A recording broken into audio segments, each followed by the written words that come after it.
India gate पर नेताजी की digital प्रतिमा भी स्थापित की गई है।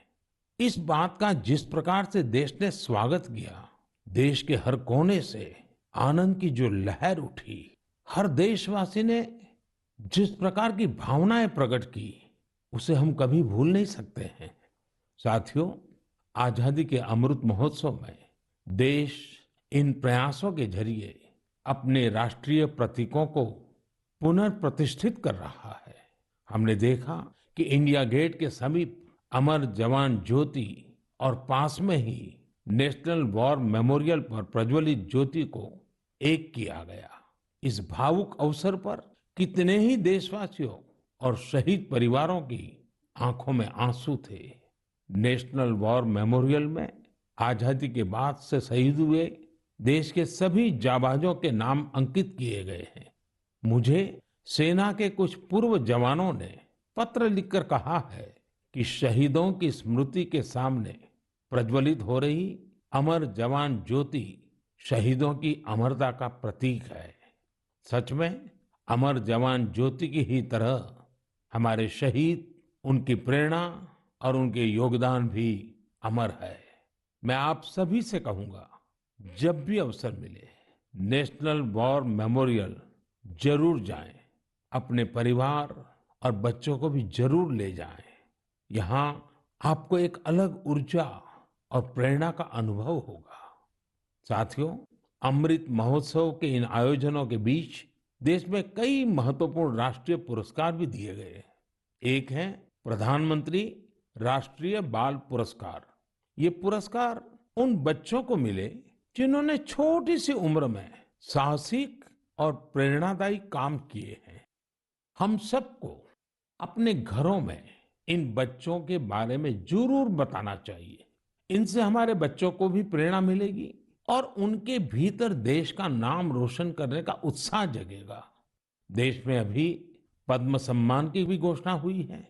पद्म पुरस्कार पाने वाले में कई ऐसे नाम भी हैं जिनके बारे में बहुत कम लोग जानते हैं। ये हमारे देश के अनसंग हीरोज हैं, जिन्होंने साधारण परिस्थितियों में असाधारण काम किए हैं। जैसे कि उत्तराखंड की बसंती देवी जी को पद्मश्री से सम्मानित किया गया है। बसंती देवी ने अपना पूरा जीवन संघर्षों के बीच जिया। कम उम्र में ही उनके पति का निधन हो गया था और वो एक आश्रम में रहने लगी। यहाँ रहकर उन्होंने नदी को बचाने के लिए संघर्ष किया और पर्यावरण के लिए असाधारण योगदान दिया। उन्होंने महिलाओं के सशक्तिकरण के लिए भी काफी काम किया है। इसी तरह मणिपुर की 77 साल की लौरेम्बम बिनो देवी दशकों से मणिपुर की लीबा टेक्सटाइल आर्ट का संरक्षण कर रही है। उन्हें भी पद्मश्री से सम्मानित किया गया है। मध्य प्रदेश के अर्जुन सिंह को बैगा आदिवासी नृत्य की कला को पहचान दिलाने के लिए पद्म सम्मान मिला है। पद्म सम्मान पाने वाले एक और व्यक्ति हैं श्रीमान अमाई महालिंगा नाइक।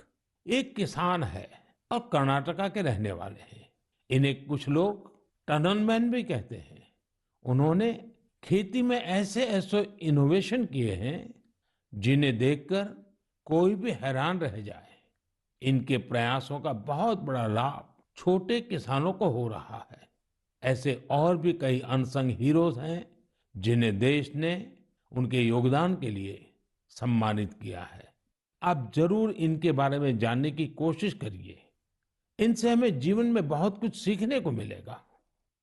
मेरे प्यारे देशवासियों, अमृत महोत्सव पर आप सब साथी मुझे ढेरों पत्र और मैसेज भेजते हैं, कई सुझाव भी देते हैं। इसी श्रृंखला में कुछ ऐसा हुआ है जो मेरे लिए अविस्मरणीय है। मुझे 1 करोड़ से ज्यादा बच्चों ने अपने मन की बात पोस्टकार्ड के जरिए लिखकर भेजी है। ये 1 करोड़ पोस्टकार्ड देश के अलग अलग हिस्सों से आए हैं, विदेश से भी आए हैं। समय निकालकर इनमें से काफी पोस्टकार्ड को मैंने पढ़ने का प्रयास किया है। इन पोस्टकार्ड्स में इस बात के दर्शन होते हैं कि देश के भविष्य के लिए हमारी नई पीढ़ी की सोच कितनी व्यापक और कितनी बड़ी है। मैंने मन की बात के श्रोताओं के लिए कुछ पोस्टकार्ड छांटे हैं जिन्हें मैं आपसे शेयर करना चाहता हूं। जैसे यह एक असम के गुवाहाटी से रिद्धिमा स्वर्गियारी का पोस्टकार्ड है। रिद्धिमा क्लास 7th की स्टूडेंट है और उन्होंने लिखा है कि वो आजादी के 100वें साल में एक ऐसा भारत देखना चाहती हैं जो दुनिया का सबसे स्वच्छ देश हो, आतंकवाद से पूरी तरह से मुक्त हो, 100% साक्षर देशों में शामिल हो, जीरो एक्सीडेंट कंट्री हो और सस्टेनेबल तकनीक से फूड सिक्योरिटी में सक्षम हो।